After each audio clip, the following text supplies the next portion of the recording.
जनता news महाराष्ट्राची बातमी पडली आणि प्रशासन धावलं। आगळगावच्या चांदणी नदीवरील धोकादायक पुलाच्या दुरुस्तीला अखेर सुरुवात झाली आहे। त्यामुळे आता ग्रामस्थांमध्ये समाधानाचं वातावरण आहे। आगळगाव येथील चांदणी नदीवरील धोकादायक पुलाच्या प्रश्नाला अखेर न्याय मिळालाय। जनता न्यूज महाराष्ट्राने पुलाच्या जीर्ण अवस्थेबाबत वृत्त प्रसिद्ध करून प्रशासनाचं लक्ष वेधलं होतं।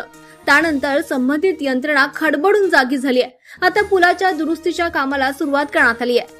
उत्तर बार्शी तालुक्यातील आगळगाव हे परिसरातील महत्त्वाचं केंद्र असून या पुलावरून दररोज शेकडो नागरिक आणि सुमारे 450 विद्यार्थी प्रवास करतात।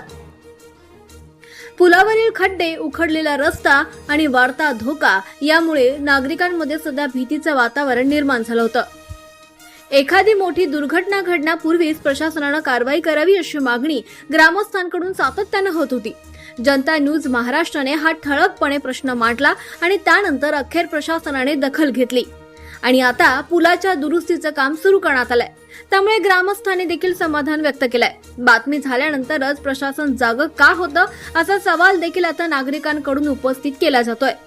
दुरुस्तीच्या कामामुळे तात्पुरता दिलासा मिळाला असला तरी काम दर्जेदार आणि कायमस्वरूपी व्हावं अशी अपेक्षा नागरिकांनी व्यक्त केली आहे। आगळगावकरांच्या सुरक्षेशी संबंधित प्रश्नाला वाचा फोडणाऱ्या जनता न्यूज महाराष्ट्राच्या पाठपुराव्याची परिसरात आता चर्चा होतीये।